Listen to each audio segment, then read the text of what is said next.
indivisible, with liberty and justice for all. Members of the board, may we please have a motion to move out of executive session? So moved. Thank you. All in favor? I'd ask you to take a look at the agenda, please. Can we have a motion to accept the agenda for tonight? Actually, did everyone receive the amendment to the consent agenda? The request for the use of premises? Yes. Yes. When did we get that? This, today? It's from the, All it was is the backup. Backup paper. okay. It was on the agenda originally, we just got the backup. Okay, so then there's really no change to the agenda on that. So then motion to accept the agenda? Second. All in favor? Okay, then we will go with our agenda tonight. I see in the audience, we have a number of Boy Scouts. I believe you're from Troop 110. You're here working on your citizenship and communications. Would you please stand up so we could recognize you? I mean, if you're going to come to a meeting, you might as well be on camera.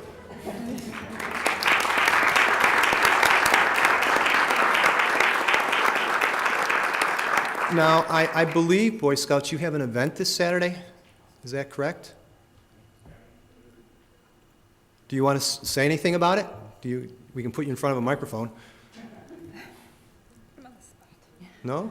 It's the, I'll say something, it's the Boy Scout, Girl Scouts Scouting for Food and Clothing Drive. And everyone should have had a door hanger. Yeah. And the scouts will be coming around and collecting whatever you choose to donate. And I know the community will appreciate all donations.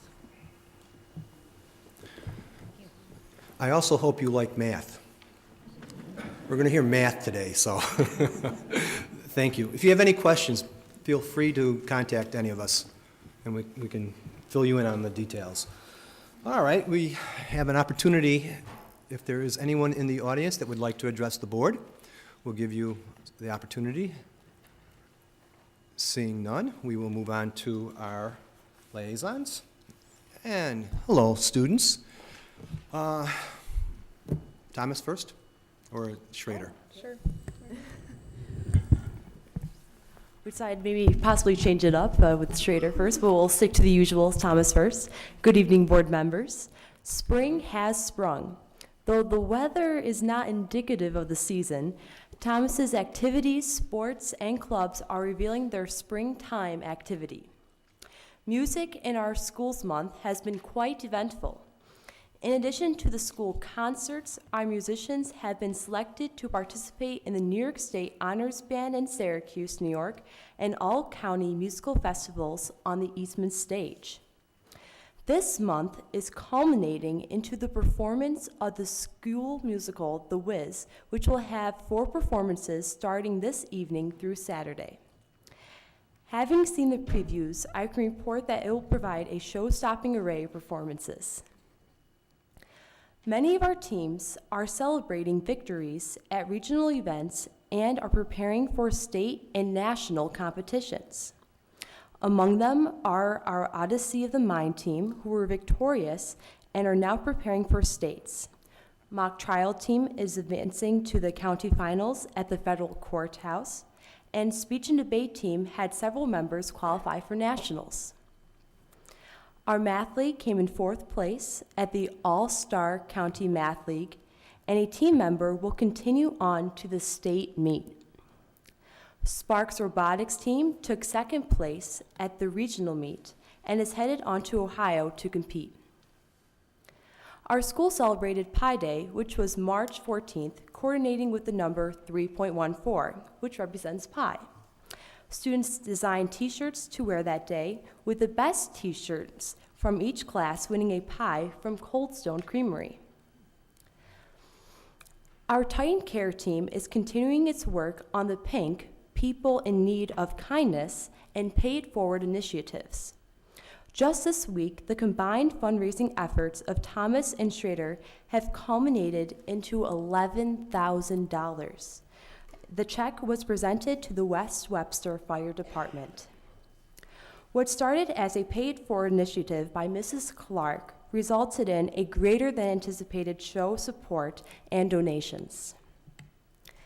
In addition, last month, students filled out positive paid-forward pink slips that had specific acts of kindness to other students and those in our community. Spring sports are always a welcome sign. Baseball, lacrosse, golf are just a few of these sports. However, I would be remiss not to mention our winter sports victories. Thomas Tyne cheerleading season was completed with a third-place finish at the inaugural New York State competition. Webster Boys Alpine Ski Team was the runner-up at the New York Alpine Skiing Championship. In addition, the ladies Tyne basketball team had a record-breaking season that ended with them making it to the semifinal round. Air Band is a Webster Thomas tradition where students lip sync and perform a song. They are scored by 3 teacher judges. Mark your calendars for next week, March 27th. It promises to be a night of many laughs. Proceeds will be going to the Hillside Children's Center. Rotary Interact, Key Club, and National Honor Society members are participating in a myriad of community projects.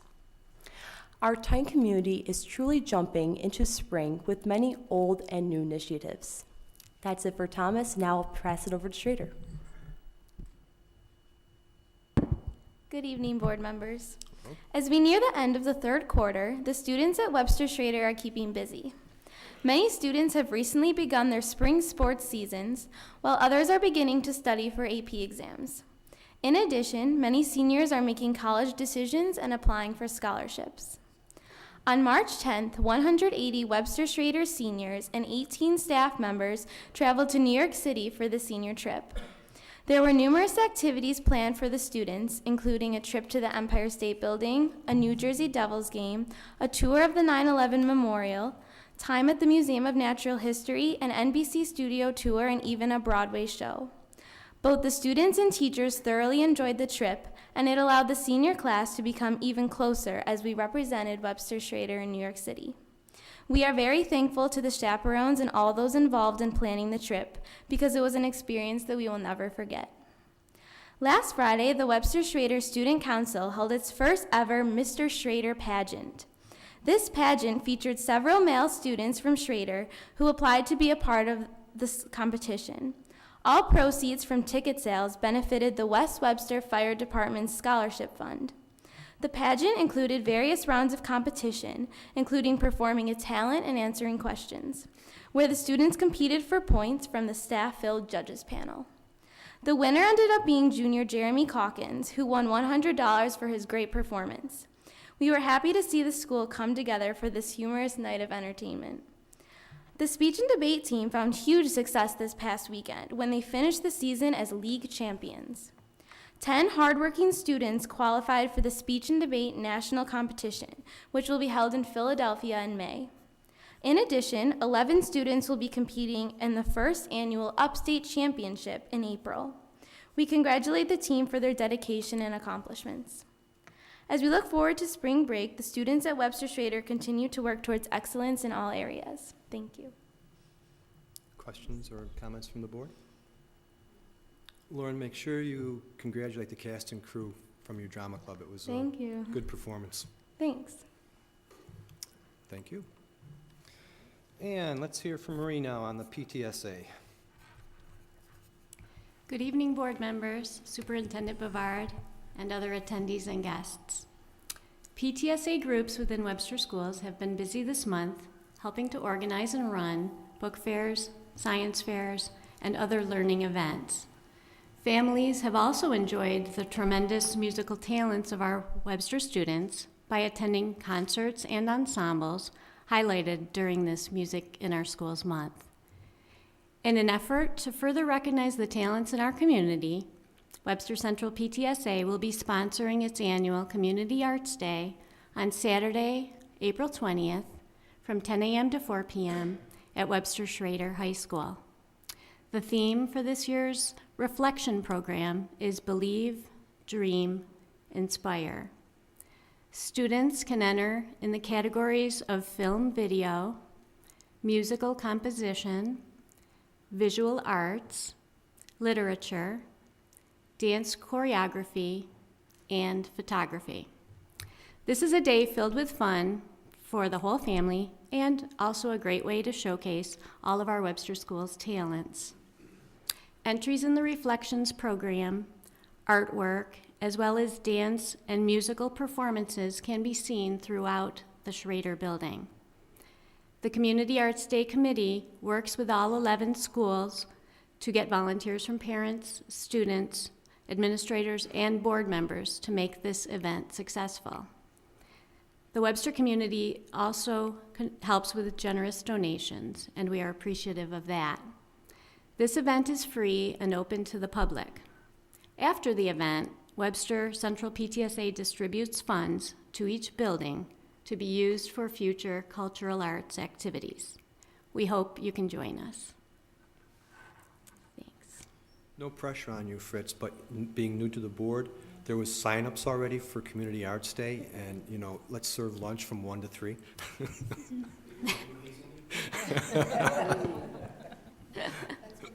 Just making a gentle Yeah, suggestion. it was sent out today. Yeah, it was sent out today, and, yeah, so if you did. spots are already taken. Yeah, I think Mr. Pistolka is working the 11 Kitchen o'clock. cleanup's Did not available. respond yet. I'm doing cashier. Jim, you doing cashier with me? I'm gonna do whatever you want, they need me to do. Okay. I'm gonna flip a burger or throw a piece of pizza, so. Thank you. Thanks. Thanks very much. All right, we will move on to our celebration of excellence, and we are going to celebrate some success that some Webster students had with programming contest that was held at RIT. Give out these. We'll give them Look at that trophy. Wow. one of these. So I'll let you do the things and I'll do these. Wait a second. We There's, don't have Sage Miller. Is she the teacher? yeah. So these are there. That is a big edifice on the table there. Right? For Celebration of Excellence tonight, we have the programming team from Webster Schrader High School, and I have Sage Miller, who's going to introduce the team and talk about their competition here where they won this trophy in RIT. Great. Good evening. We went to the 4th annual RIT programming contest for high school students. Teams come from Buffalo, Ithaca, local schools such as McQuaid and Irondequoit.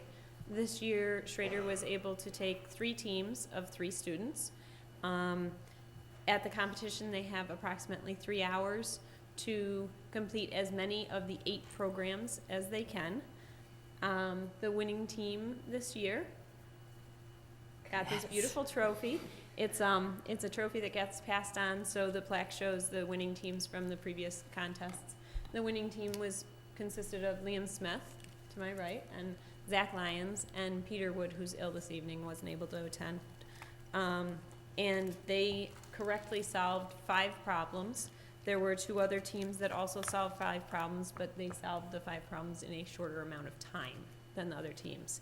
And there were a total of 15 teams. Only 3 of the teams were able to solve 5 problems. Very impressive. And so I think Liam is going to start and say a little bit about what he learned from the competition or how he felt about it, and then Zach will follow with his thoughts. Well, from the competition, I learned that it is important to plan out what we're doing before we actually do it. So we actually had split up the problems and worked on them. So 2 of us were working on paper, and the other one was actually doing it on the computer, and and we switched, and another one was on the computer and the others were writing them. And we also ran into the problem of when we had submitted them and they came back wrong, because if there was something wrong with it, the problems were of only a few categories, and it was a general. So there wasn't much that we knew exactly what was wrong, so we had to figure it out, which was kind of tedious and was not the best thing to do. But, Zach, do you want to share your thoughts? It was a good experience because we, like Liam said, when something came back wrong, it didn't really say why, so we just had to mess around with it. Sometimes we submitted it a few times without, and then it just kept coming back wrong, and we had to try to figure it out. Like there was one that we were working on the end, like several times we just deleted the entire code, wrote it again, and it still was wrong. We just could not figure it out. But it's good because you had to be able to question what you did, not just assume that it was right. And there was like a scoreboard that came up that showed all the other teams and which problems they had submitted and if they got them right. And it was like a pressure situation because like we could see like how many they had and we could see how many we had, and so we just had to make sure we could keep up with everyone else. So I have a quick question, if that's okay. How do you practice for this? You know, how teams practice? Do you get coached by Mrs. Miller, or do you just do your own thing, or how does that work? Well, we're taking AP Computer Science right now, so that's how we learn and practice with different programs. We practice every day. Every day. Well, I have to say I'm impressed when we have been talking K-12 about the shifts that our students need to make for the Common Core. Persistence, stamina, you know, struggling through hard, tough challenges is part of those shifts. And you described that tonight, and you definitely had success with it, because that is one of the biggest trophies I've ever seen. So congratulations. Good work. Thank you. Any questions from the board? Well, let's give these gentlemen a round of applause. And before you leave, we have a few tokens of our appreciation for you, some little doodads, or a little keychain that says Imagine, Believe, and Achieve, and some Webster School Proud stickers, and a little award certificate. And Mrs. Wood, if you could come get this for Peter to bring it home to him, that'd be great.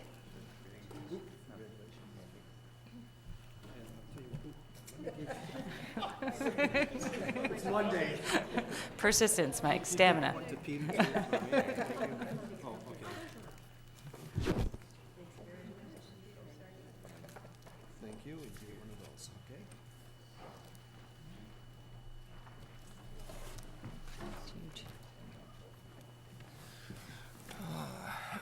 For the Syracuse fans in the audience, I hope that's not dropsies for them tonight. All right, let's move on to a tenure celebration. And I believe, Mr. Neenan, you are going to introduce Mr. Gimling. And he will happily do the introduction for Mr. Gimling.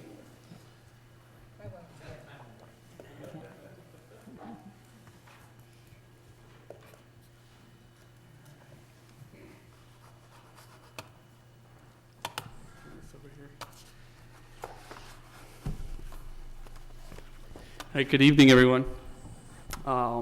It is certainly, as Adele said, I am very happy to be here tonight and recommending to the board and to Superintendent Bavard that Jim Gimling has truly earned tenure, in my opinion. One of the things that I want to talk a little bit about Jim and some of the things that he's done, certainly for our building, but for our district as well, and what he does for kids. But tonight, in my opinion, it is a celebration of hard work. Jim's somebody that's very, very humble, so I will do my best to keep all my remarks tonight brief. But when we hired Jim 3 years ago, we asked him to join the Willink administrative team, and we challenged him to make an immediate impact, and he did just that. The process that he went through was extremely rigorous. There were 4 rounds to that process, and Jim certainly rose to the occasion, and like you would say, the cream definitely rose to the top. I can remember talking to you during that process and talking to you about Daniel Pink's book, Drive, and asking you the question that Daniel Pink asked in that book, and that is, if you had just one sentence that represented you, what would that sentence be? And your answer was, I help people learn. And today, that is still true, very true, and it was an outstanding comment then. It certainly is applicable to everything, the work that you've done. Jim is a tremendous leader with the highest degree of integrity. He has a work ethic that rivals that of Coach Wooden and some of the great people that have incredible work ethics that we know.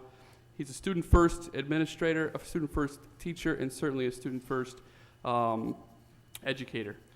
One of those strengths of Jim's is his instructional leadership. He loves researching instructional strategies and the pedagogy that goes along with being an educator. He loves spending time with staff members, guiding them, challenging them, and learning with them. He's earned the respect of our staff by leading by example and being a leader that truly follows through. Jim oversees our state assessments for us, and he's involved in every single aspect of our building budget process, and he's helped me over the last 4 years and work with our secondary administrators in getting that process to a great place. He served on our administrative retreat planning committee, our secondary instructional planning committee, and our budget advisory committee. He's our administrator that's in charge of our Washington, D.C. trip, and actually he spent the last 4 hours working on the fundraiser and handing out the cookie dough to all of the parents and the students of our kids going through that. All of this on top of being a go-to person in our building, working with students, working with families, and certainly working with our staff to help students fulfill their potential. He's intelligent, compassionate, and a problem solver that is a deep thinker. And if you ever get the chance to travel down the New York State Thruway with Mr. Ginling, be sure to ask him about the history behind it. That is just yet another example of what Jim really truly is all about. He would be glad to teach you a few things about that, and I know some of our colleagues are snickering to the side because we learned all about that on a trip to Boston. And it was 90 minutes later that we actually said, Jim, we have a question here. Can we stop? Can we stop and get something to eat? But he's an invaluable member to our Willink administrative team. Like I said before, he's a go-to person for our entire staff and certainly a go-to person for myself, Brian Zimmer, and Annette McCabe. He continuously seeks opportunities to grow and to lead and does so with the heart of a champion. He has a bright future, and I'm so proud of what he has accomplished already. That's pretty good. That was only 2.5 minutes. Thank you, Brian. I was thinking about tenure in my time here, and I'm just so blessed. I look around the school board. I've known most of you for a long time. I've taught some of your children, worked with you in different committees when people were teaching and so on, taught with some of you. Worked out at 6 in the morning, talked a lot about the art and the science of teaching. And I wonder who that was. Mike and I used to go back and forth all the time, and it was just great discussion, a great way to start the day. And, the granting of tenure for me, T stands for trust. You're going to trust that what I've done is right for students and right for families in Webster. And you're going to trust that I'm going to continue to grow and do what's right for families and students in Webster. And that's not something I take lightly. It hits me at the core, and you have my word that I'm going to continue to grow and work very hard to continue earning your trust each and every day, and I thank you for that. A lot of people have had a role here. I'm not going to go into a lot of details, but again, Mike, you and I taught next to each other for years, going back to Thomas Middle and time here, and I learned a lot from you about being a master teacher and a master person. I have my team at Willink, Brian, who's been a fabulous mentor, and enjoyed my last 3 years working with Brian and learning from his experience. And then Annette McCabe and Brian Zimmer, who are just fabulous. We reflect all the time with each other, and again, it goes back to doing the right thing for the right reason. And the team at Willink, again, I taught there, I taught at Thomas Middle. They know me, I know them.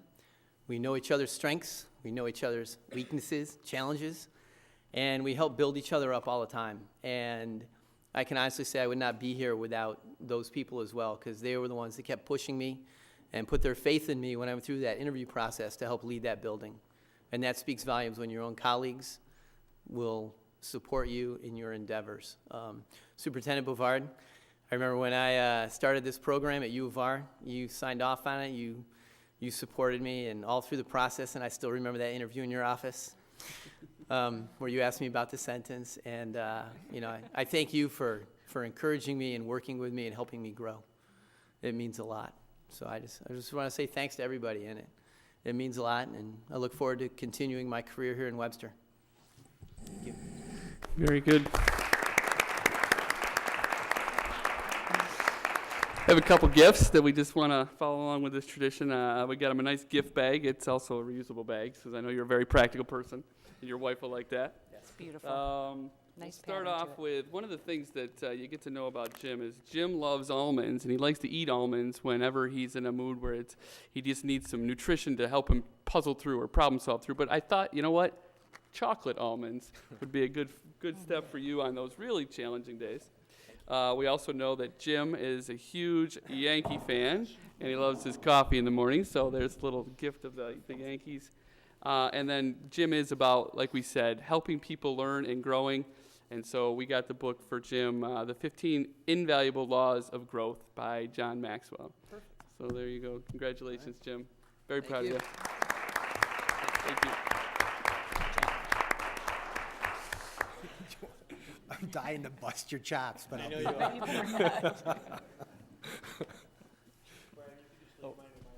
Okay, great. Sounds good.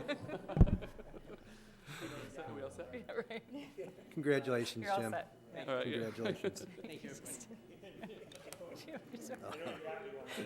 Stop.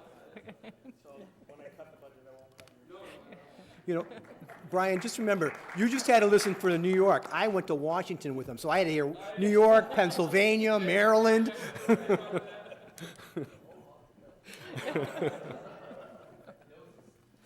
All right. Moving on. Our levity. We'll move on to our instructional reports. So, Eric, you and your team want to come up?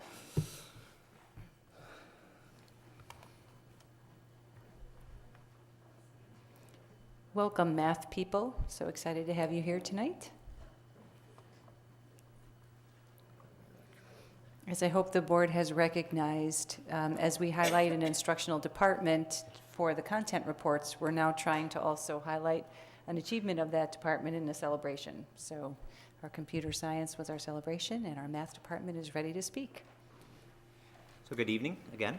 I have here with me a strong team that's helped put together this report, as well as all the work that goes into everything behind the report for the past 6-7 months of the year. Monica Jackman from Schrader High School, our lead teacher there.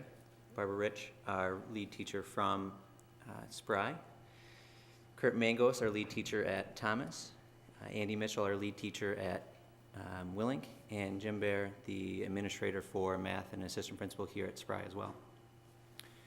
I'm going to start off here and go through a reminder of where the Common Core has started and brought us.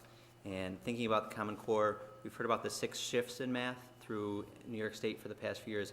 In reality, it really boils down to 3 shifts. Fluency, conceptual understanding, and application. And for a while, we were on one side of that, and we moved over to the other side, and we realized after the Common Core did some research when they were creating that, looking at high-performing countries in mainly East Asia, Singapore, Hong Kong, that these 3 legs of the stool are the most important, and having all 3 is what is really necessary. Looking back to the U.S., our traditional approach has always been a mile wide and an inch deep. We've heard that before, and that was true with our curriculum for mathematics, and the fact that we didn't differentiate when we were teaching certain topics. We taught everything from kindergarten through 12th grade with equal weight. Thinking back on that, that wasn't the best idea at the time, and we've learned from that and now have moved forward to the Common Core, where we really focus in on the most important pieces, with number and operations being that at the elementary, moving into some rational functions and expressions and equations at the middle school level, and it all really leads to one of 2 places, either algebra or functions at the high school. We still have measurement, we still have geometry, but they take a much smaller piece of the pie at the elementary, where we really focus in on building students' number and operation sense. To move to that shift, we adopted a resource of Common Core line math expressions. It has been a huge help for the elementary and a huge lift for our elementary teachers to shift to using this as a resource, as well as shifting to implementing the Common Core. We're utilizing it in all 7 buildings, K-5, as well as at both middle schools in 6th grade. And that has been a huge impact for our elementary students, working not only with the focus of the curriculum, but also how it's taught. It's very student-centered and getting students to take ownership of their math, to step up and lead the math discussions. One of the key pieces that, the structures that they use is a math talk as well as a solve and discuss, where students are discussing their mathematics, not just providing the answer.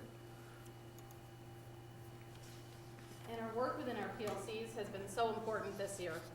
We've been collaborating both within each middle school and also across the schools. We had been relying on modules to come from the state last year. They were due out last spring and summer. Those never came. At that point, we found safety in our PLCs. Within our PLCs, we worked closely looking at question 1, what do we want our students to learn? And we focused on implementing those Common Core standards. We looked to change student practice and teacher practices while creating new resources to use in the classroom. And we were also searching for an outside resource to meet the needs of our students. And since we're a year ahead of our high school colleagues in implementing Common Core, we look forward to broadening our PLC base and increasing our time with them and sharing what we've learned this year.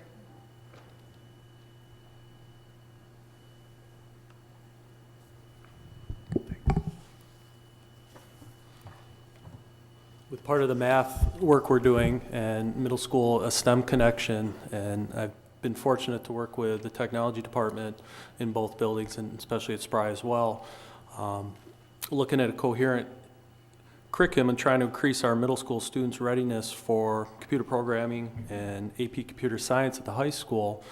One of our middle school teachers did a pilot unit with a program called Scratch. It's developed by MIT, and it's part of the demonstration. One of our teachers at the middle school level at Spry, he was able to present this to his colleagues during a department meeting, and it was just an amazing program where students can take and make a program where a lot of it's very basic, and it's a great introductory to the programming, where it's a lot of drop and drag. They put commands in, a lot of it's math-based with coordinate systems, and it's just a great entry level to get them hooked on that. Some of the projects he shared were amazing. The students really bought into it, and his colleagues were eager to try it in their classrooms as well. Basically, what a student does is drop and drag the code in there, and as Eric is showing, this is one of the students' work. She decided to develop a game to help her review for a science class and vocab, and the program she wrote moves an object through and then asks her a question about her science topic, and it was a great way for her to learn and also integrate it into her science and her review. Kids have really took off with this, and we're looking forward to possibly using it across both buildings in our technology department and leading into our work with mathematics as well and supporting that.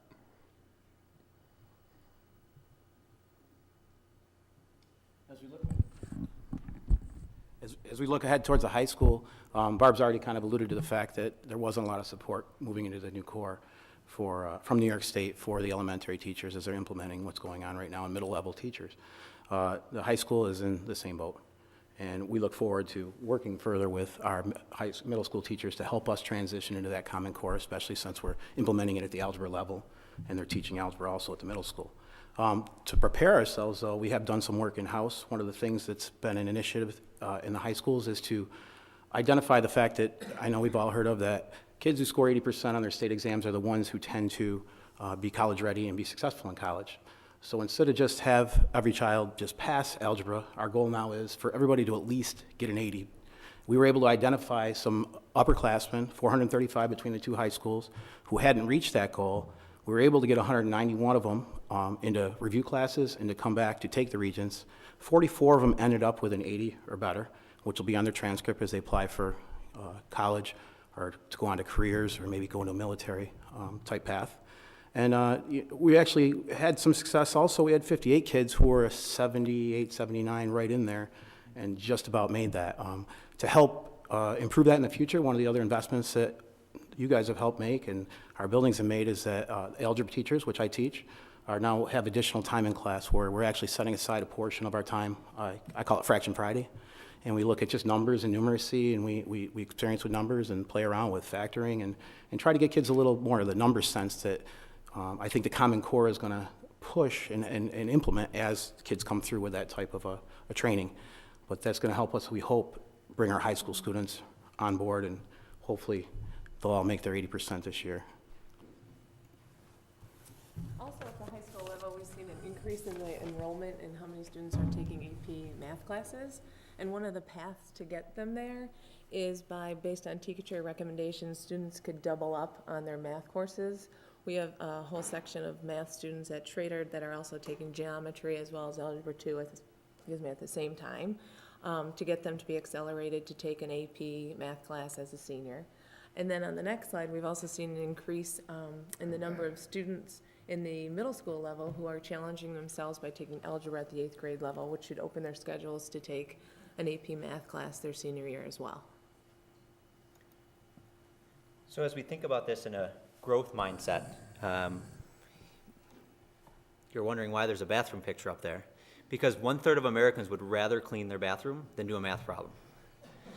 So as a reality for us, as we move forward and are transitioning to not only doing more math with our students, but doing it at a different level and moving from doing to understanding, that's a piece that we have to combat with our community, with our parents, with our students, and with our teachers in terms of how do we embrace that and pull along that 1/3 that would rather be cleaning their bathroom and get them involved in their math education. And so we're hoping that the people here in the 2/3 who would rather do math than clean a bathroom, ask you to take a look at the question 23 times 15 and ask that people here in the room and people at home watching think about how did your teacher first show you how to do 23 times 15? What we're doing today with the Common Core is very different than what many of us experienced as students, and I think that's a good thing. You can see here that rather than writing down a complex procedure, we're giving students the tools to understand what these numbers mean. And with this area model, we're able to build that the answer is 345.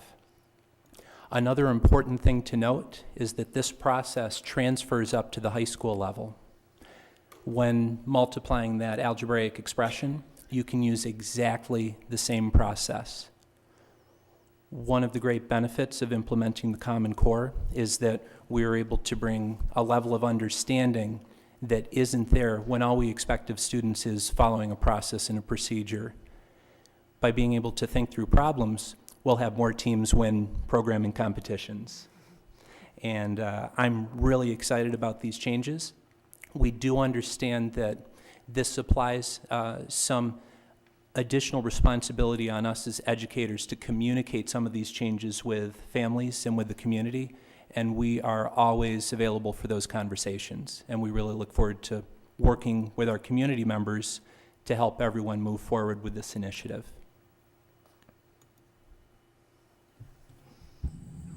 To go back, just to highlight, we've already alluded to this, but you can see the slide there. Just about every day I throw the guys and ladies in the math department in the mystery machine, and we go looking for New York State Ed and said, where are those modules you promised us 4 weeks ago, 2 months ago, 6 months ago?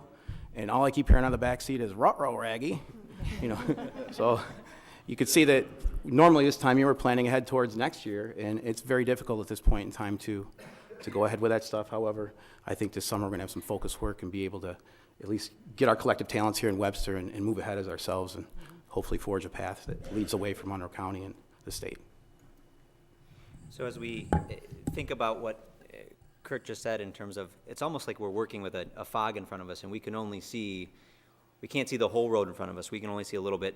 We're hoping as that fog lifts, we're going to get a little bit of a yellow brick road as a nod to Thomas and their production of The Wiz coming up.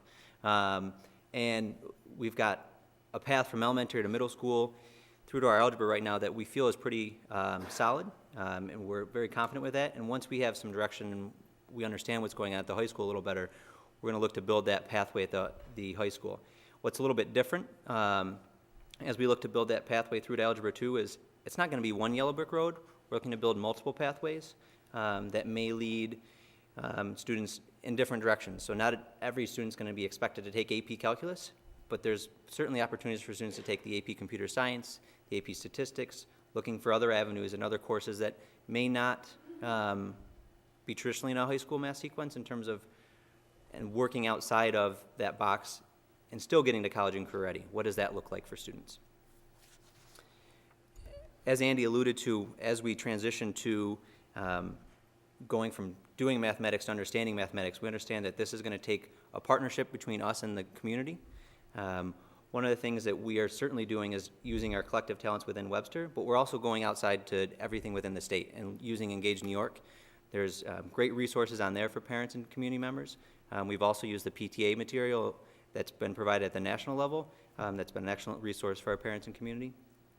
The other thing you see on the screen is Showing Your Mathematical Thinking, which was one of the newsletters that the enrichment specialists at the elementary and I have been writing each month for the elementaries that have been going in their communications home, highlighting those transition methods and trying to explain this is the work that you may be seeing your first or second or fourth grader come home with that probably doesn't look like what you're used to seeing come home from a math classroom, and how do you interpret that? We plan to continue that, as well as we're excited about broadening our horizons and doing some videos and putting a parent piece up there on the website where parents will go on and see Webster teachers working through some of these methods and have that as a tool. Finally, as we forge forward technology, we're not exactly sure where we're going because some of these things weren't up on the screen a year or even 2 years ago. Looking as we challenge our students and what opportunities we can provide. This year at Schrader, we have a student who's taking classes through Coursera because he's completed every course that we offer. And Coursera is an online MOOC, massive online open course. He's taking courses through Stanford, University of Washington, through nationally renowned professors who are offering these courses. He doesn't get credit for the courses, however, he does have that learning and educational experience to go on when he's interested in, he's actually interested in computer science, so the classes he's taking center around that.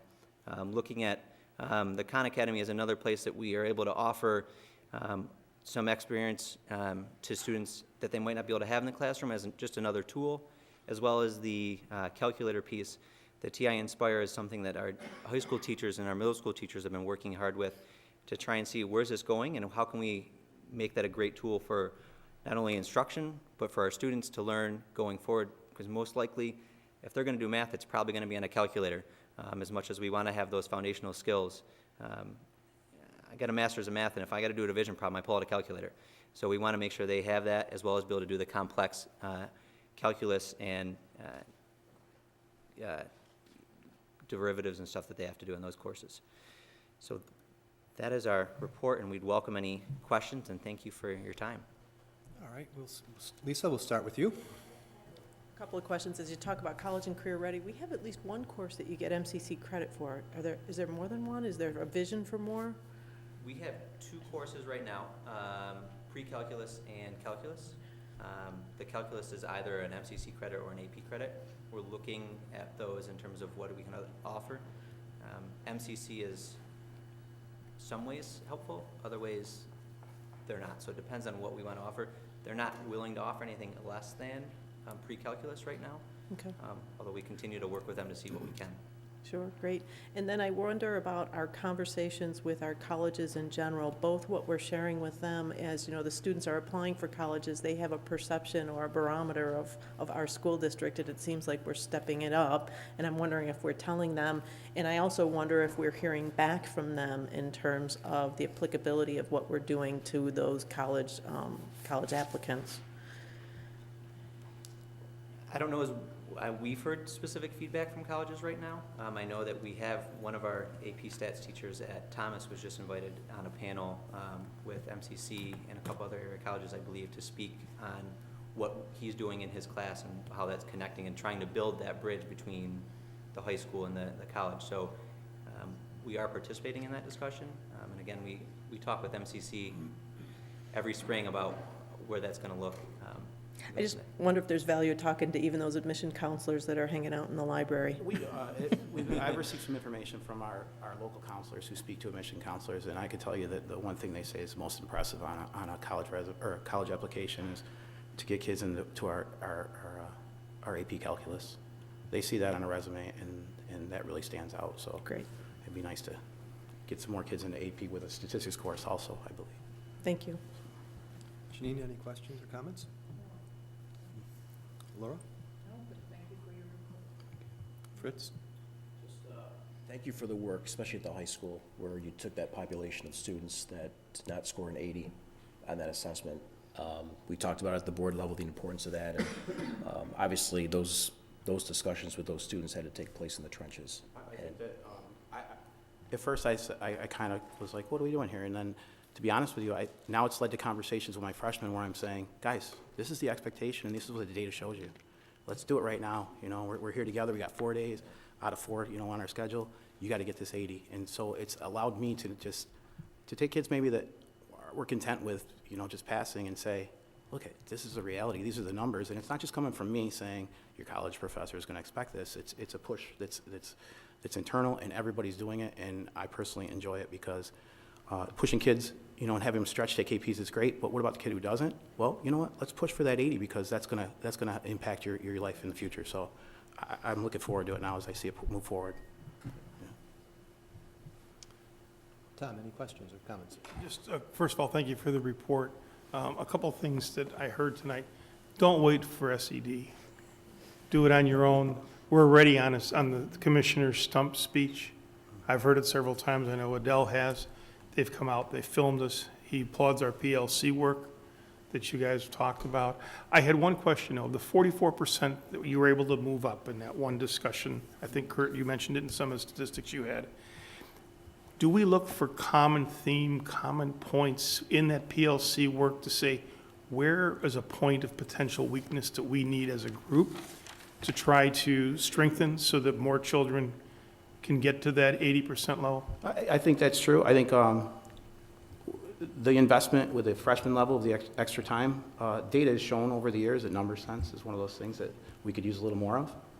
Our kids are good workers. They generally are very intelligent, and they'll do but having a little number sense, when you get into a problem you haven't seen before, what am I going to do with this? Can I kick these numbers around and see how they move and maybe see if something comes out of it? We've started that. PLCs are pretty tight right now at Thomas. I would say our Algebra 2 team especially really was leading the way.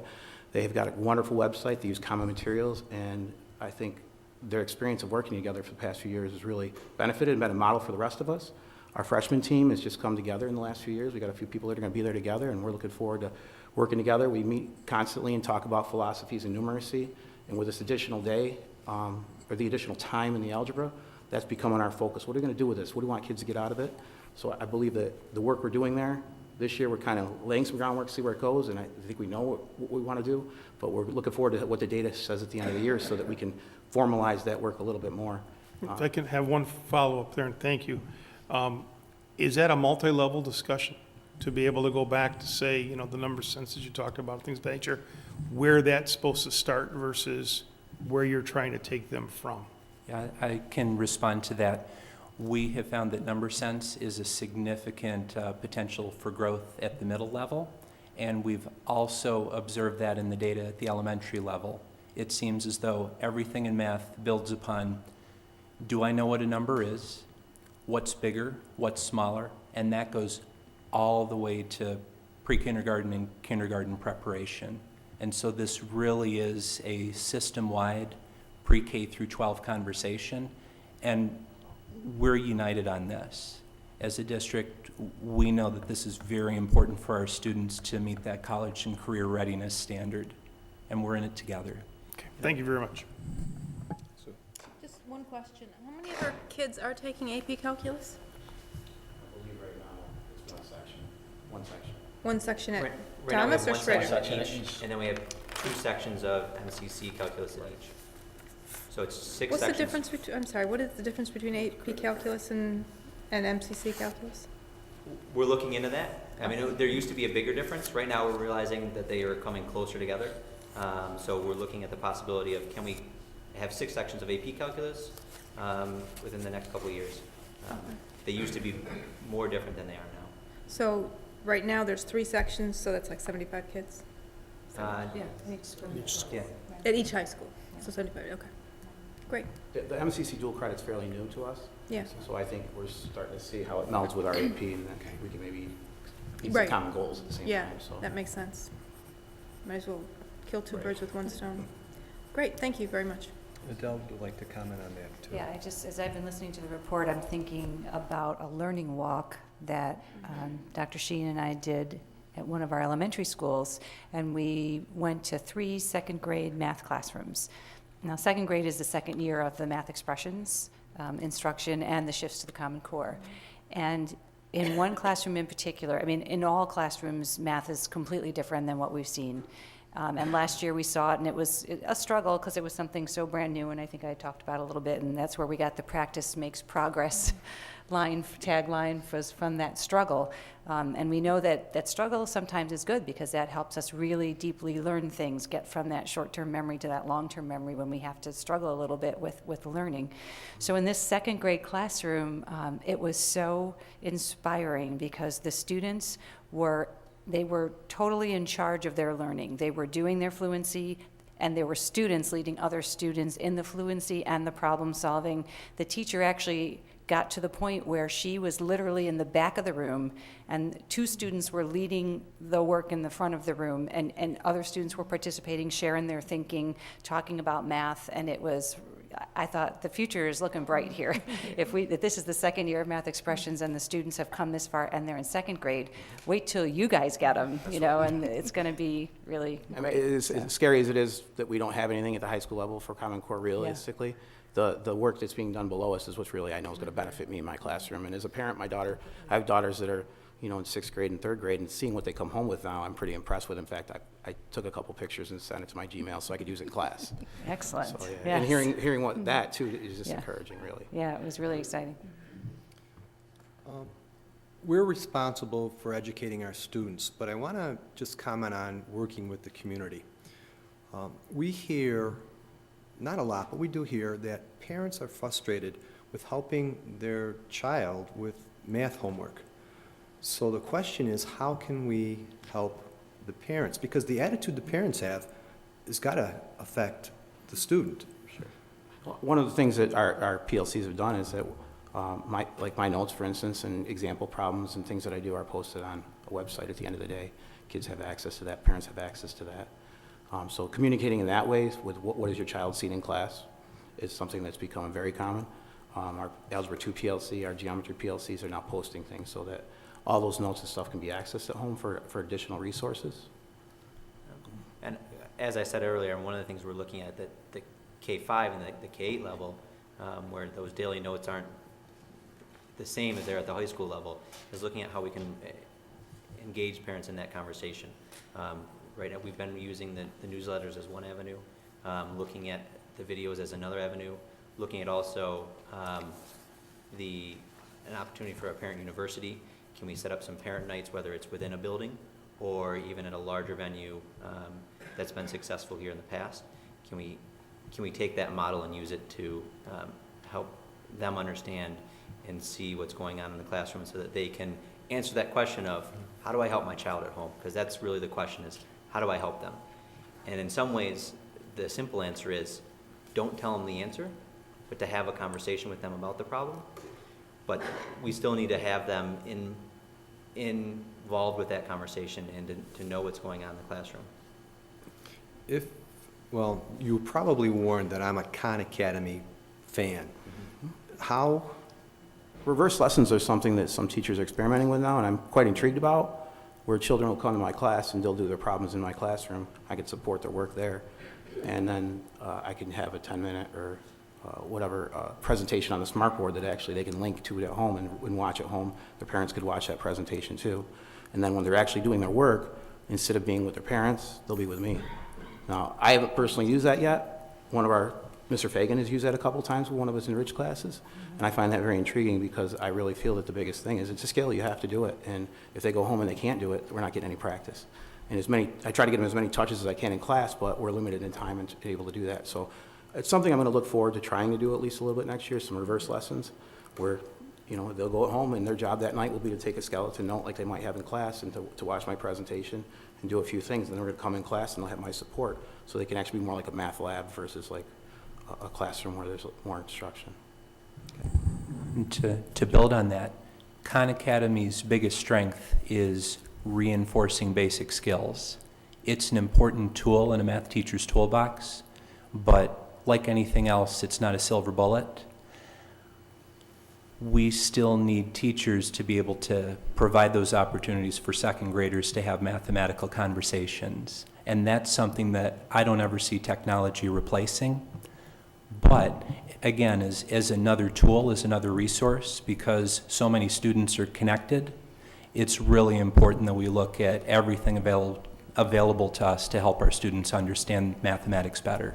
Right, I was not implying, I'm sorry if you Oh, no, misinterpreted I that. wasn't taking it that way at all. I just think Khan is a good tool. It That's is the word, the tool. Absolutely, and so no, I wasn't taking it in that way, but to say that, like anything else, Khan Academy is excellent when it's in the hands of an excellent teacher. I'll also tell kids, I mean, kids nowadays will watch YouTube and different things. Some guy will videotape his friend falling down and everybody watches it on the internet. If you go home and you don't know how to do this, throw it on YouTube, and you're gonna find some math teacher who sat down and did that problem and decided to post that on the web. Right. I mean, And if I could just encourage, if parents are watching and want to know where to go for additional information, click on my message this week, and it'll be in the Webster Herald, the Webster Post, and sent out electronically through my e-blast. So go to the website, click on my e-blast, and you'll be getting an article highlighting a parent's backpack. And in that, if you click into it, it's actually put out by State Ed, and if you click into it, there are so many links for parents that show problems and give parents support. So I would really encourage parents to look at that. It's also, if you go to our website, we previewed it with the PTSA, I don't know, a couple of weeks back, right, Marie? And the parents loved it. The parents at that meeting loved what they saw. So it is on our website. If you go to the For Parents tab, you want to look for Parent Toolkit, and you can look at some of the resources for parents electronically as well. Okay, thank you for an excellent report. Board, this does require action. May we entertain a motion to accept the math report? Second, all in favor? Opposed? Motion carries unanimously. Thank you. Thanks for having us. Math talks, right? And Eric, you're staying up for the business written report? You're the man of the hour. I know it's not that long. So what we do for this is just a quick overview, and then entertain any questions from the board. So the focus of the business department at the high school this year has been working on a CTE program to be able to submit that to you all first this spring or summer, and then to be able to submit it to the State Ed for approval in business administration. That's been the linchpin of our work, working with the curriculum around that and revising that. We also continue to offer, going back to some of the math conversation, 4 dual credit courses for a total of 14 credits. This year we're estimating we still have the spring semester to go, but based on who signed up, we should have over $90,000, over 100 students that will save over $90,000 in tuition credits based on that MCC dual credit in business alone. Also continue to work with the YEA program and the great work with that. We have 20 students who will be in this room, and they were here last night for rehearsal, and they'll come back on Tuesday. They'll be here for the one of the investors. We have they'll be buying for $4,800. We have 11 businesses that they have started from the ground up, and ranging from motorcycle repairs to cupcakes and everything in between. It should be a great night. So if you're looking for something next Tuesday night, 6 o'clock, you can come right here and hear some of our students present their work from this past year. As we look forward to our work in the future, one of the things that we've looked at as an obstacle for us is how do we get students to major in business, or who are going to major in business classes in college, because that's one of our key majors that kids come out of, students graduate from Webster with. They're not necessarily taking those business classes as seniors. So the business department is looking at how can we engage those students and get them involved and have them take those courses that are going to give them that leg up when they go to college the following year. That's our work in a nutshell. You also have a few more details there in the report. Are there any questions? Tom, we'll start with you. Are you okay with it? Fine, it's a good report. Sue? No questions, thank you. Fritz? Lisa? Well, I have a question, Eric. I Yes. noticed you have a tie with Oh, certain you were colors gonna on it. mention Is that. I do. Yeah. It's going to be a late evening, but hopefully it'll be a good one. Go Syracuse. okay, this does require action. I'll make a motion. Thank you. A second, please. All right, all in favor? Opposed? Motion carries. Thank you, Eric. And,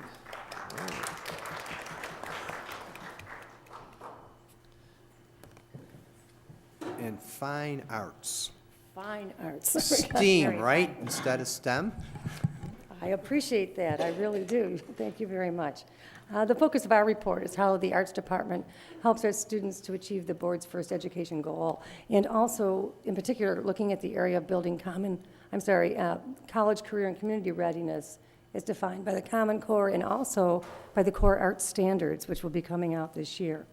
When we talk about initiatives, we want our students to demonstrate this readiness and their creativity and self-knowledge through their continued participation in the arts. And so as we look to do this, we think about how should this happen. We think about growing this growth mindset that we know is going to provide students with success. And as they look more at self-knowledge, stamina, and risk-taking, using multiple resources to help achieve this for them.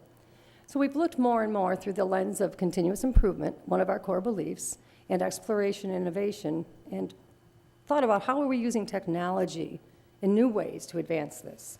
We know the old ways of arts and music and fine arts are certainly wonderful, but what are we doing with technology to have students prepare themselves for the future? And so we've used some different things. In the art program, we're using Mac laptops and bamboo tablets. Bamboo tablets are not made of bamboo, that's the trade name. They're more like an electronic tablet that's used for digital drawing and painting, excuse me, and to use for graphic design. We've used those. Later this year, middle school art will also be getting laptops in the classrooms for them to use. And they also use now, along with all the elementary classrooms, smart boards for interactive lessons and instruction.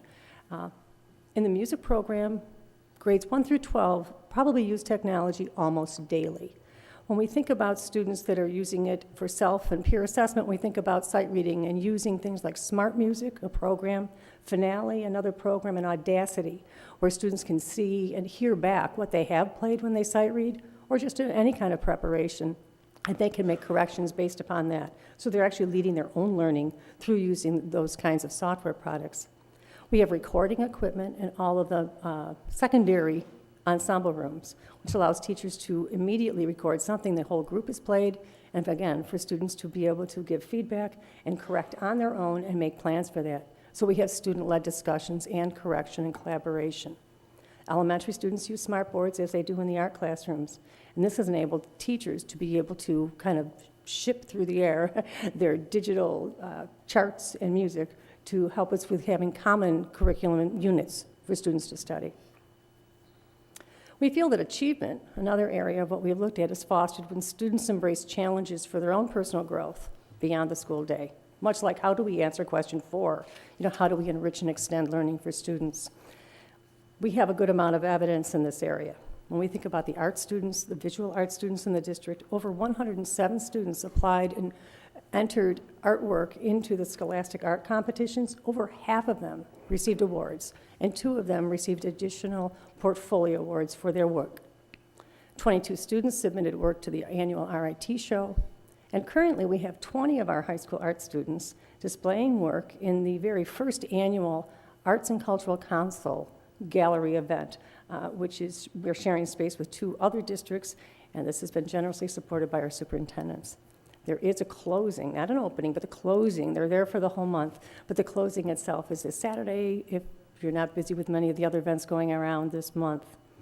We're very excited about that. Middle school and elementary students have been focused upon in different national publications. One of our own teachers is a writer in one of them, and we have seen our students' artwork in 2 of those publications. In the music department, we have many achievements from elementary to high school when we see students take on the challenge of preparing for their own individual assessments, or what we call adjudications, by preparing solos that are carried out across the state.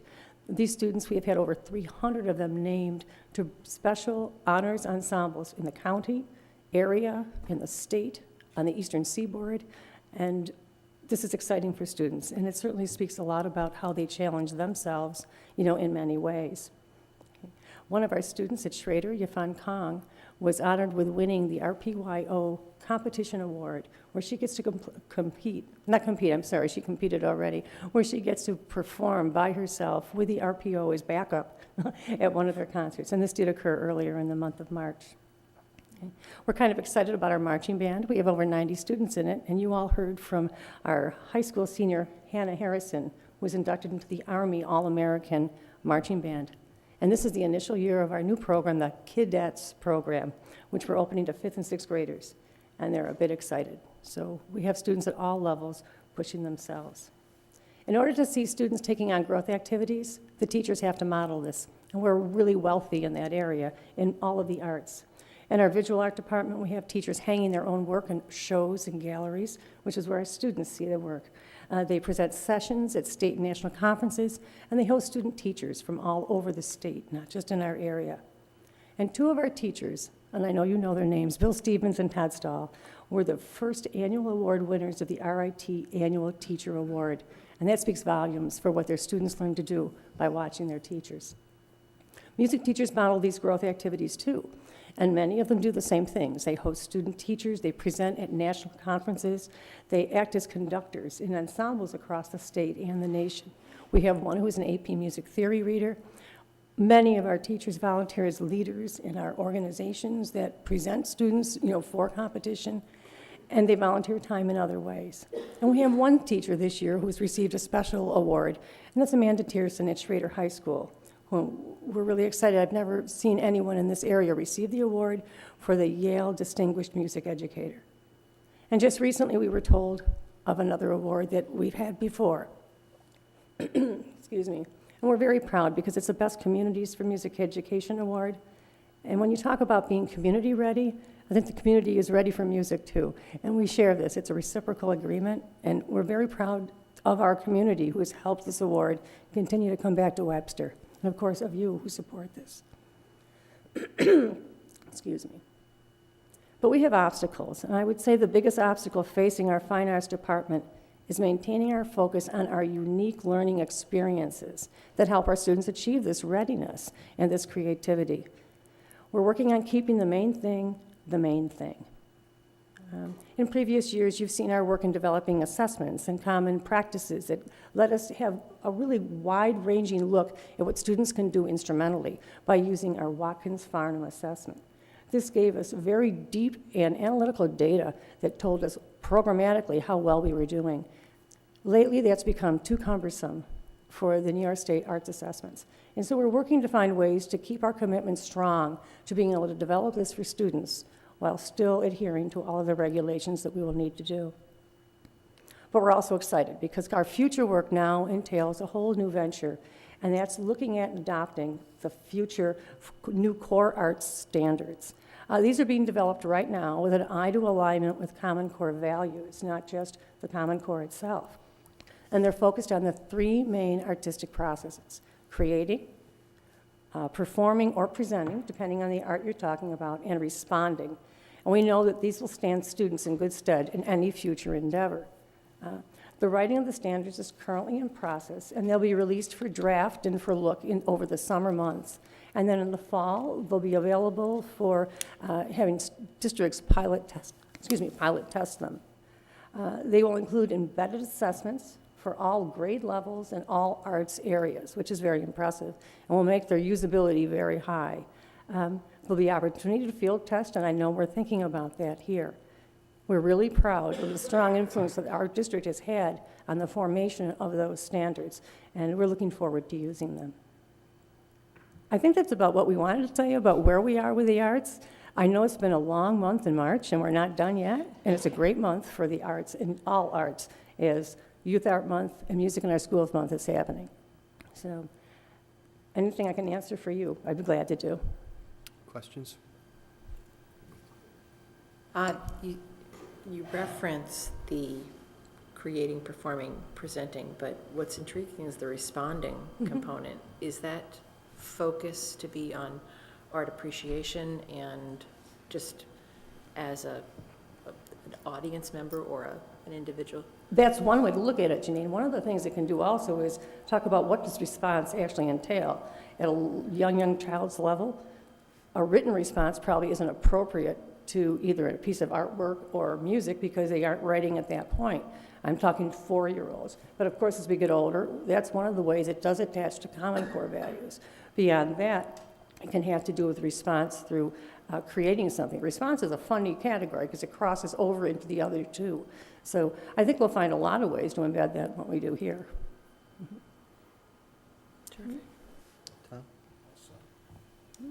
Thank you, Joanne. I don't know Thank if you can answer this, because maybe, but a few years back, we saw a creativity rubric. Do you remember that, Janine? It was very intriguing. Has anything been done with that since?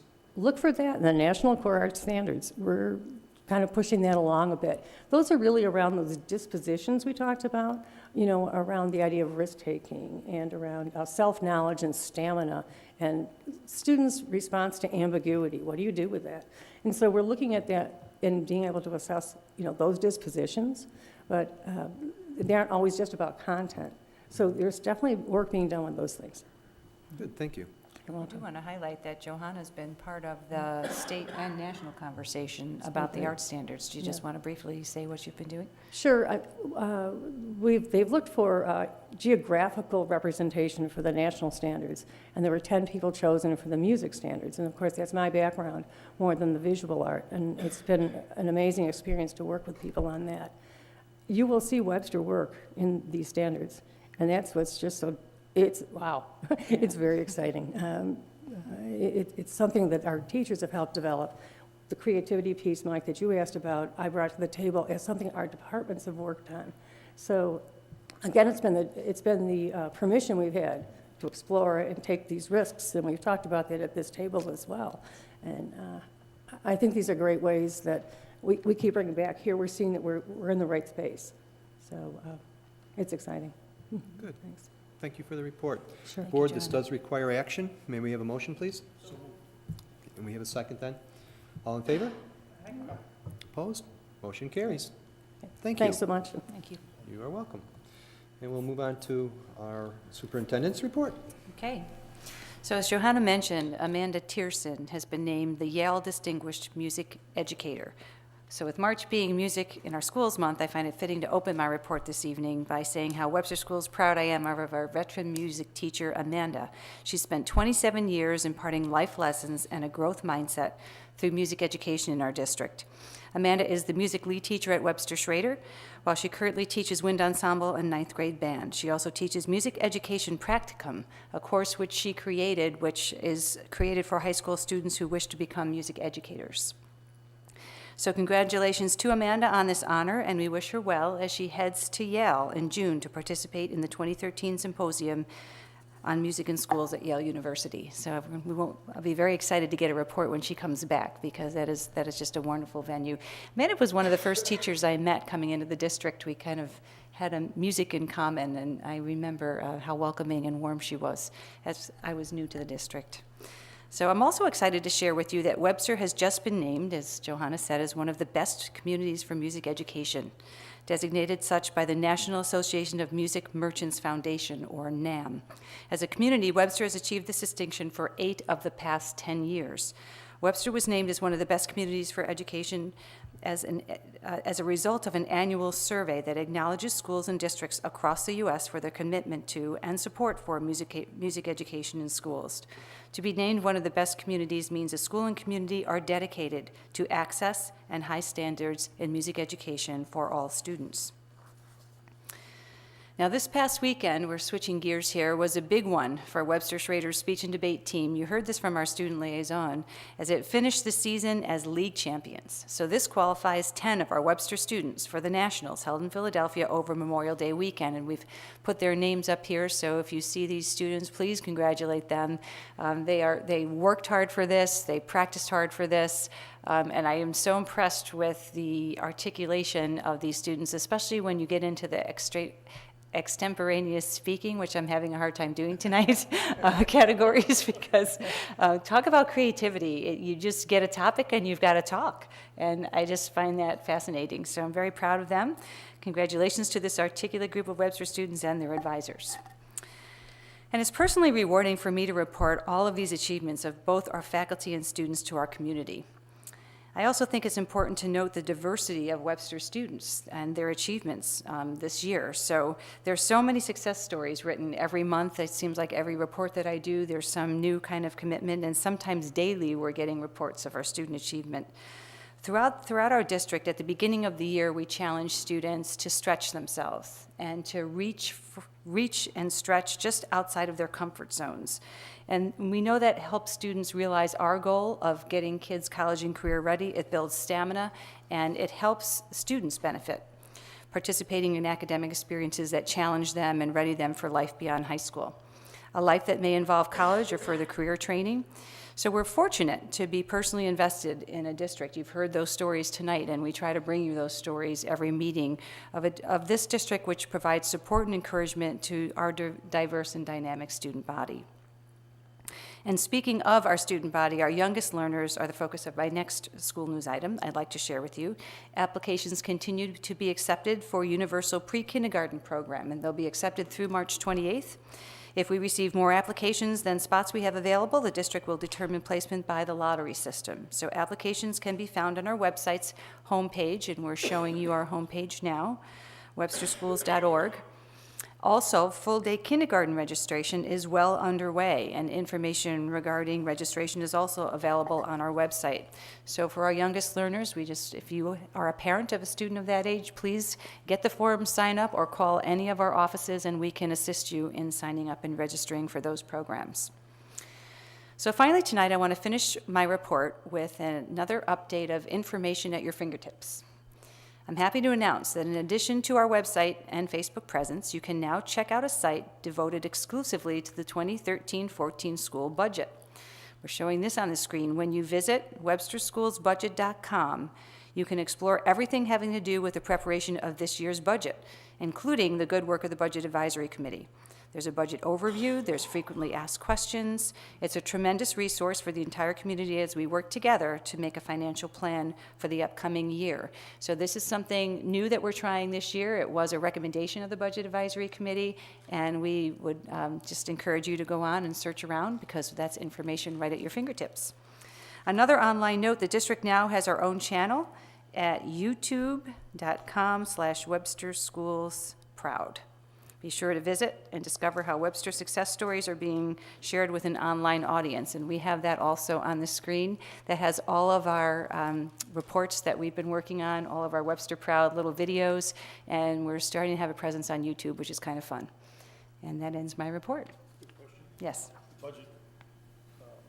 Budget page, yes? Yes. Is there also a link from our regular website? Yes, so it's on the left side, that regular budget link will take you to it as well. Thank you, Adele, for those reports. We'll now move into board business, and we need to make our budget vote and district meeting official. So, Jim, do you want to give us a little?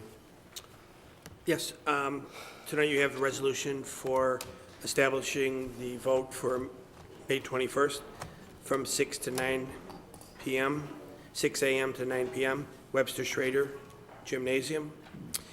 There'll also be a proposition for purchase of school buses. And right now, the amount that we're using is $1,260,000 for that. You'll be presented this at next week's meeting. The reason you have to do this tonight is because 45 days before the vote, the first publication in the newspaper is required. And we don't have a meeting before April 3rd, so this is the time we'll do that. if at any time we need to change this, we were able to do that up until the last publication. So we'll be doing this 4 times, and April 3rd will be the first. Sorry. I'll move that. I'll second. Thank you. All in favor? Okay, resolution passes. We now move on to extra classroom audit. Any comments on that, Jim? Yeah, I do. This is the audit finishing on 6/30/2012, and if you did have a chance to go through this in great detail, hopefully we're seeing a lot less comments this year than in the past. I know I did when I first looked at it, and especially I wanted to point out the Thomas High School that had no comments from the auditor. So in my eyes, they received an A+ That is amazing. on their report. I've never seen that in my tenure as a superintendent, It's- which has been a long time, that the school has no comments, because this is a tough category. Yeah.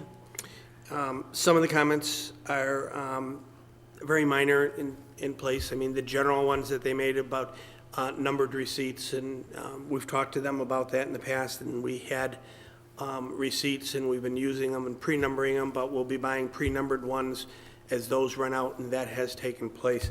The other little one is around cross-training, and again, if you think about those high schools and middle schools, there's not a lot of staff in those buildings that work on this, so cross-training really becomes difficult when someone goes out. Usually someone else in the office picks it up, or they'll contact the business office and Lori will assist them.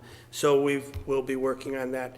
But as I said, I see a lot fewer deficiencies, is what they call them, from the prior year. And you also, at the end, it showed a lot of the prior year deficiencies that have been corrected, which that was pretty extensive. So overall, I thought it was a very good report. Thank you. Questions? Then may we entertain a motion to accept the classroom audit report? Thank you. All in favor? Aye. Motion carries. You want to do all the treasurer's reports as one, Jim, or? I'll just highlight them both separate, and then you can approve them both at the same time. How's that? The December report, just over 2.7 million in receipts, and the large portion of that was public access cost aid that we received, which was 1.7 million. At the end of December, we had just over $77 million of receipts. Second page, you'll see the balances of school lunch, federal, capital, and trust and agency. Page 3 is our investments, and we have just over $80 million at the end of December. And the interest rate at that time was 0.2%, 0.2 of 1%, I'll make it clear. Good news is, when you look at January, the interest rate is still the same. So we didn't lose any money on interest. We did receive about $12 million, a little over $12 million for our STAR reimbursement from the state during January. Received in total about $13.5 million. So on our investments are up to $84 million, and it all is invested at 0.2%. Nothing unordinary in the reports, but if the board has any questions, I'll be happy to answer them. Seeing none, may we have a motion to accept the treasurer's report? Thank you. All in favor? Aye. Okay, motion carries. And we move on to, we have a resolution for some tax. This is a resolution for a tax certiorari. You would know those as Article 7s. As you know, Joe Shields has been very active in helping us work through these.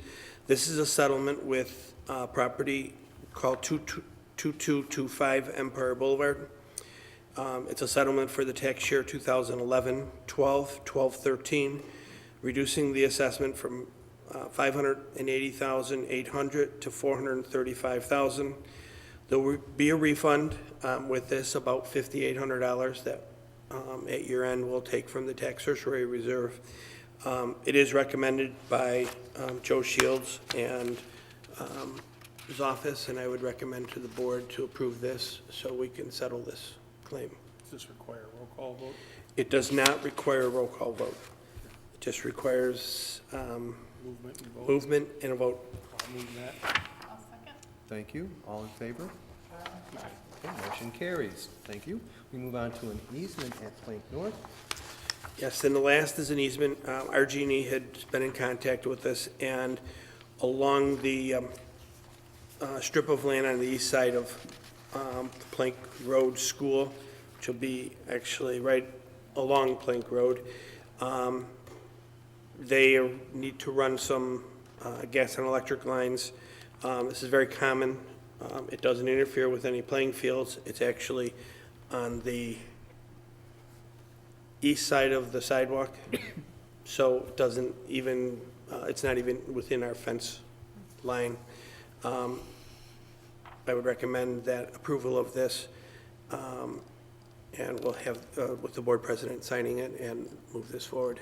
They will also be paying us $1, which we will Invest deposit and invest wisely. That's point How two. much are they gonna pay us? Dollar and a dream. That's the normal, that is the normal going rate for an easement. Not a percentage of the juice that goes through there. You might get more. The Powerball's coming up is 300 million. We could use that one. All right, may we have a Yes. motion to accept the easement proposal? Second, please. Thank you. All in favor? Aye. Motion carries.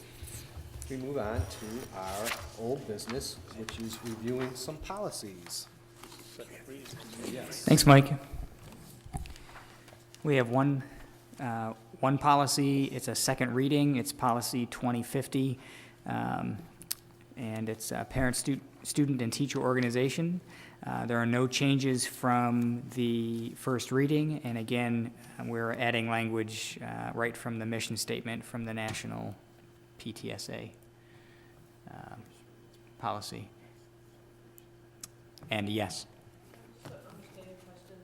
Yep. I think those are somewhat new in the last year or so that we're adding those, so I just wanted to make sure I was following them correctly. So we revised them in March, but we tabled something? That was from the policy committee meeting. Right. So when the policy committee met to review this, we tabled it, then reviewed it, or, help me out here, Sue. Yeah, we just didn't finish it that day because we had a question about it, and so they were looking through. So will that stay there? That doesn't need to be part of the permanent record. Okay. But we would like to have when it's revised and reviewed. And reviewed. But not the table thing. Makes sense, okay. Questions? All right, this requires action. May we have a motion to accept the second reading? Second. Thank you. All in favor? Aye. Okay, motion carries. We now move into the school calendar second reading. Second reading, no changes from the first read.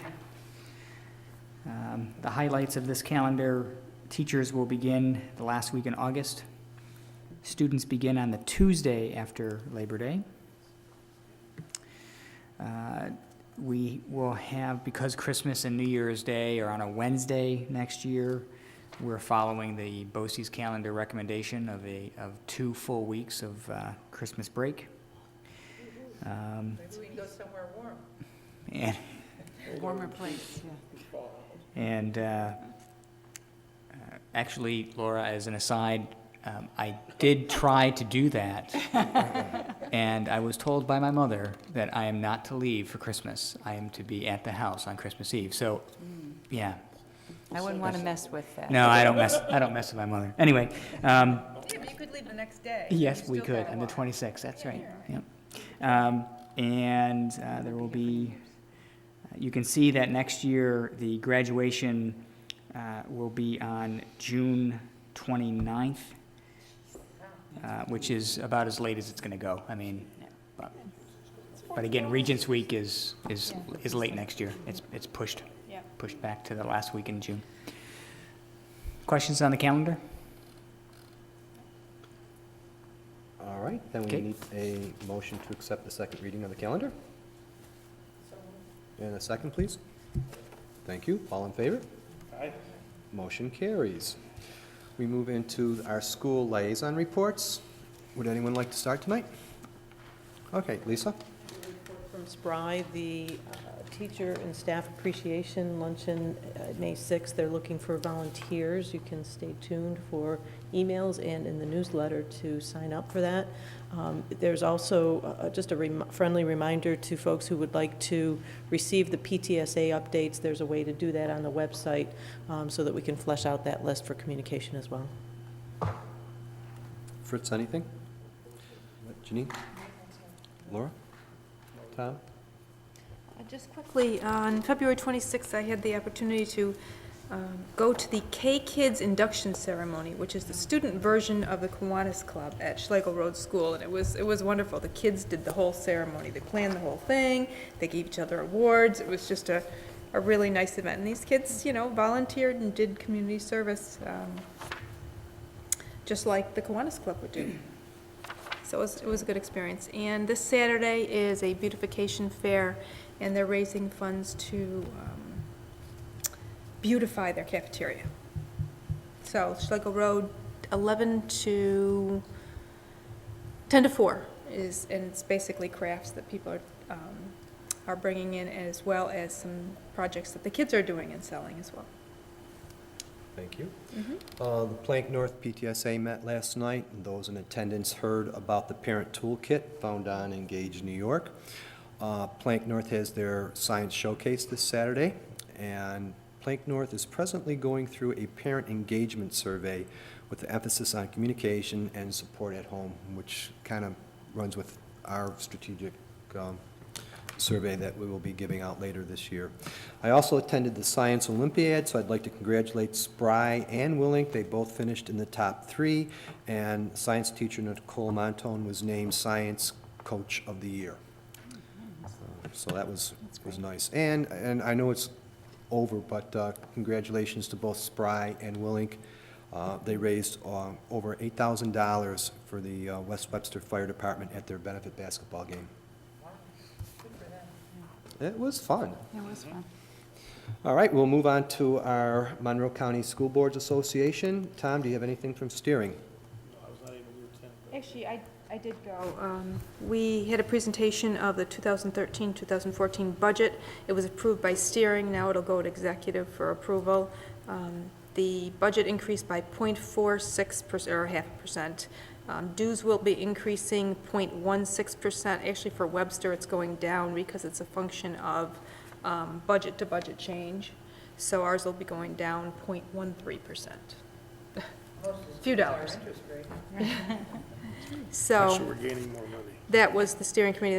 The next and last meeting for the academic year is May 8th. I think you sent us legislative notes Yes, I today? did. And the next meeting is April 10th. All right, so we don't have to give a report there. At information sharing, Barbara Dean Williams, who's the superintendent at the Greece schools, she talked about ways that school districts can set up their districts so that they can be competitive in writing and receiving grants. And some of the highlights that she made were that grants can be found, but it's important to understand the mindset of those making the policy at the federal and state level, because it's those individuals who will be putting the initiatives into place, offering the grants and awards. So you've really got to study the research in order to get them. She felt it wasn't necessary to hire an outside writer, but the work is very detailed and the directions must be followed perfectly, so it's going to require a lot of time on the staff. And many of the grants do have bidder conferences, and there's a rubric that has to be followed so that you can maximize your points. And that's Greece's experience with grant writing. And we really, our executive committee meeting is coming up, correct? When is it? Week after next. Yeah, week Is it after that next. quick? Yeah, it's coming up, so there's nothing to report on that. Tom, do you have anything to tell us about New York State School Boards Association? The major thing was the CapCon a week ago. It was very well attended. It has Safe Schools presentation day before. On Saturday, it was attended by approximately 200 people from school districts all over. We had representation from FBI, Secret Service, state police, several state agencies, healthcare, medical, mental health, and healthcare professionals, and breakout sessions in the morning, afternoon.